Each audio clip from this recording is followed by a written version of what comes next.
guess the biggest news is that finally some concrete movement on the mill site. Let's talk about that. Tell me what's been going on. Yes, sir, absolutely. You know, when you're dealing with a federal grant, there's a lot of bureaucracy and red tape and all that. So we had 2 or 3 bullet points come back from the grant that we needed to work on. We got all them resolved. So the next step is the grant will be funded in October. Now let me explain what funded means. It's released, but we don't actually get that money until we submit a invoice for it. So we won't be holding that money at all. So you do the work, give us an invoice, we send the invoice, cut check, send it to people. So we're not actually having that money in our hands. And the reason I want to be real specific about that is we've recently bought some new police cars. They are financed through a lease company, very low interest rate on them.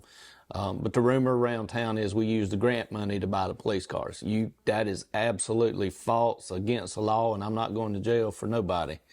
So we haven't even seen that money yet. It's sitting in Columbia, I guess, waiting on us to write a check to somebody before they cut it loose. But yeah, it's going well. Hopefully that'll be October 1st, like I said, and we'll get our RFQs and our bids out, and hopefully we'll have a company start first of the year, if not sooner. What's that next step then? If they start, what will they do first?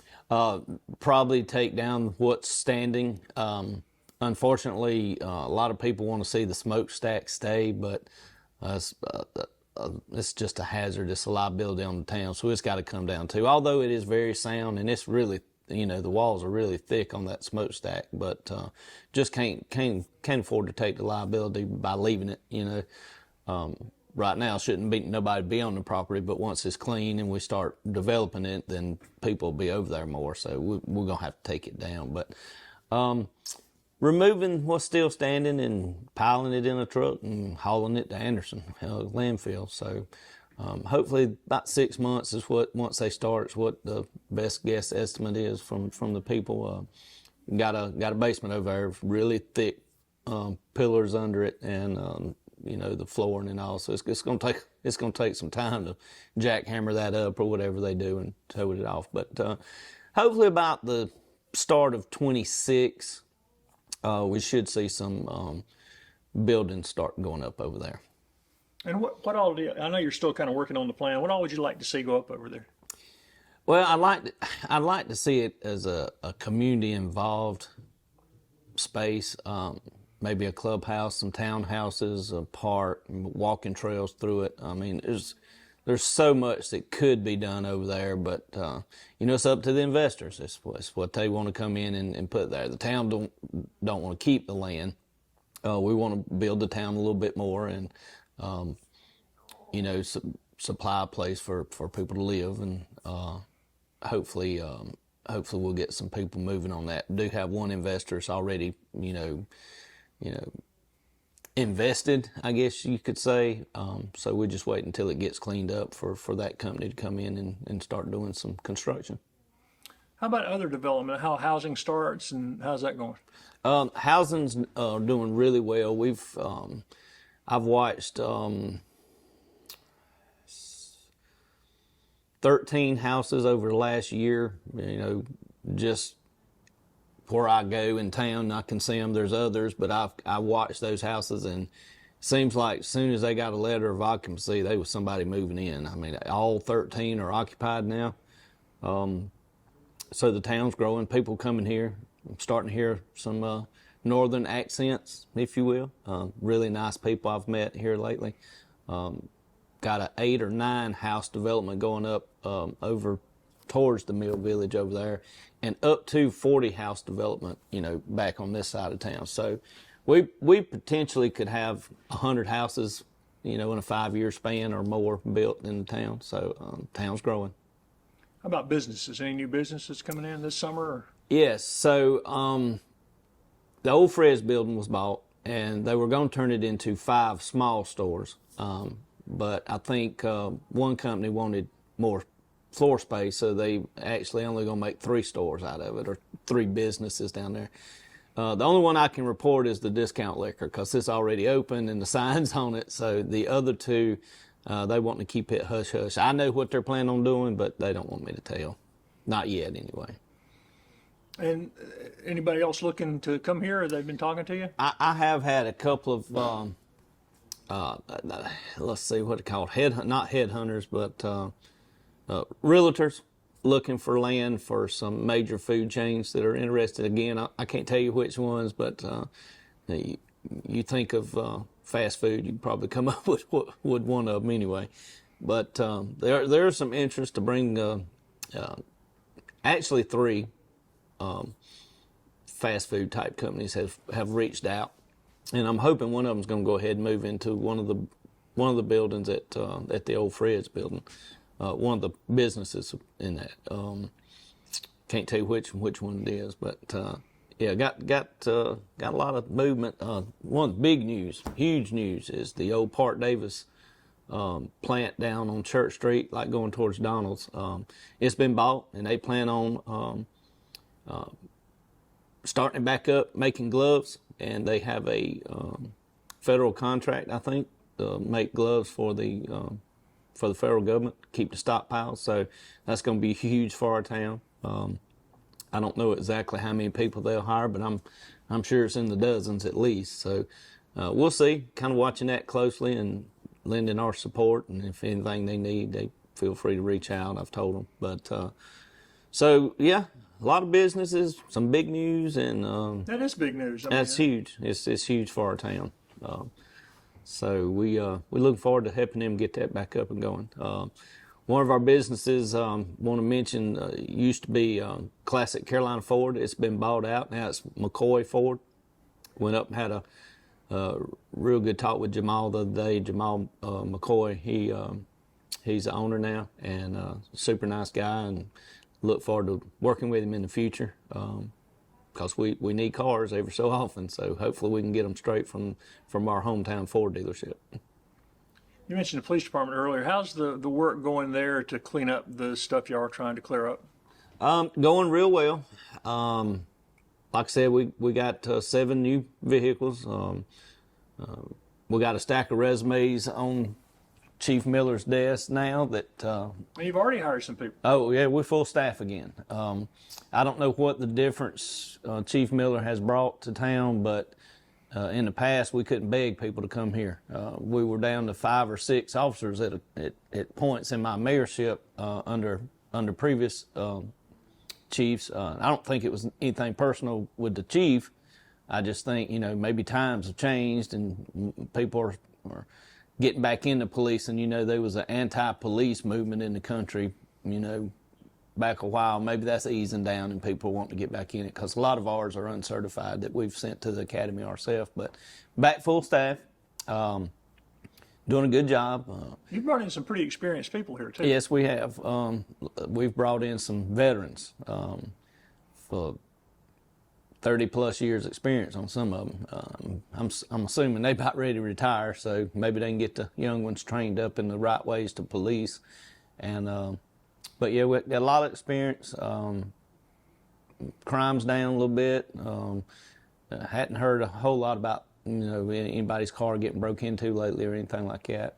Still have some people wandering around in the middle of the night for some ungodly reason. I don't understand that. And still sleeping in the woods and at the old Chiquola Mill side. If we catch them, we run them off. And second time, we're going to take them to jail for trespassing. But because it's dangerous. It's not to harass homeless people. It's to keep them from getting hurt and keep them from getting hurt and then suing us. So, it's, people say, "Oh, quit harassing the homeless people." Well, there's an element of liability there that we have to look out for too. But yeah, things are going real well. They've made some significant drug busts here lately. I don't want to get into details. I'll leave that to Chief if you want to interview him. But overall, going real well in the police department right now. How is the sled investigation? Have they reported anything at all? It's still ongoing, and the best comment I can give is I don't have a comment right now. But it is still ongoing, and from what I hear, they're still sending stuff to SLED as they find it. Seems slow, doesn't it? It's very slow. We've been battling this for a little over a year now, but I'd rather them do a slow, thorough investigation and either find something or let the town know that, hey, what we thought just wasn't there, and we'll see. Sort of shifting gears a little bit here. How about the recreation program? How well did it go this summer, and what's going on in the fall? Went real well. We had some new coaches start this year in football. They're doing a good job. We got our numbers about where we normally are. Our numbers are they're not up, but they're not down either. I do believe we didn't have a 12 and under team this year, but it was always hard to get enough to play 12 and under because by that time they can play for the middle school. And so, but going well, got a Soccerville coming. Hopefully we get started on that sooner than later, and hopefully have spring soccer here in Honea Path as well on the new field. Any other plans to expand recreation opportunities or activities? Yes, but I can't talk about them. We potentially could be coming into a significant asset for the town, and if that happens, then you'll see a very revamped rec department under Tim Pace and Hunter Pace's leadership over there. How did the summer events go? Y'all had a lot of events this summer. Pretty good participation? Yeah, the fireworks was a big hit like it always is. You know, we always have it the Saturday before 4th of July, unless the 4th's on a Friday or Saturday, then we'll normally have it the Saturday before. And the reason we do that is it limits competition for the fireworks show on Lake Secession. Rocky Burgess and Williamston put on a nice fireworks show, I heard. And, we don't want to compete with other towns. We want them to have theirs, and we want to have ours. And, we welcome other town residents to come to ours. And I encourage our residents to go and enjoy the fireworks at other places. But it went real well. I always do our Memorial Day event with our flyovers. We have a couple of private pilots in town that own some biplanes, and they fly over. But that went real well. We didn't have a spring event this year, but we looking at maybe bringing it back next year. So we're still deciding. So, well, your Honea Path got talent. You had a new refurbished stage for that. It had a refurbished stage, elevate upstage or tent at the top. I can't remember. We've applied for and received both of those grants in the past. But one of those grants paid for all the equipment we're using down there, and the Civitans actually refurbished the stage. So yeah, spring and summer events went real well, and getting ready for your big one. Getting ready for the big one. How many years October. is this for? Do you know how many? Well, it'd be 5 for me,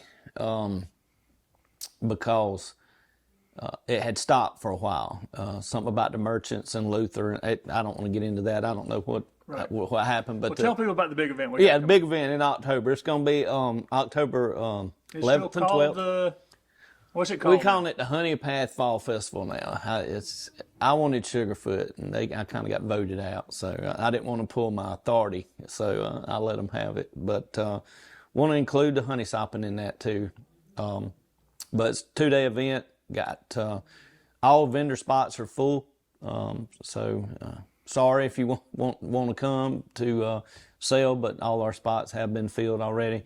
A lot of great entertainment lined up all day on Saturday and Friday night. Probably gonna have a DJ. I hadn't been sitting in on them meetings quite as much. I've been teaching night classes some, so I hadn't been able to sit in on those. But it's gonna be a great event. Looking forward to it. I hope everybody comes out and enjoys themselves. And then you got a Halloween event right after that? Got a Halloween event. They've changed the name of it several times. I'm going back a few years. Trick or Treat with Merchants on Main. I don't know if they may be calling it downtown this year. I'm not sure, but yeah, gonna have trick or treat again on Main. It'll be Halloween Day. And come on out to that too. Everybody always have plenty of candy. I think me and Erin, my wife, I think we give out close to 1,000 pieces of the candy last year. It was a cheap candy, but still it was 1,000.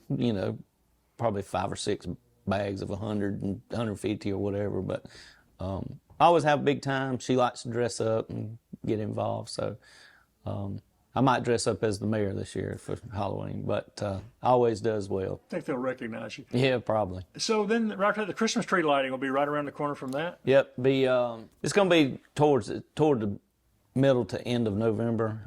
I don't know the exact date, but it's before Thanksgiving. I think it's the Sunday before Thanksgiving. We'll have the decorations put up and the Christmas tree lighting and community-wide church service that night. So we light up the Christmas tree on Sunday before Thanksgiving, I believe. And then when is the parade? We're still working on that. The official word come to me the other day that the Civitans in Honea Path have disbanded, and the Civitans always done the parade. So now the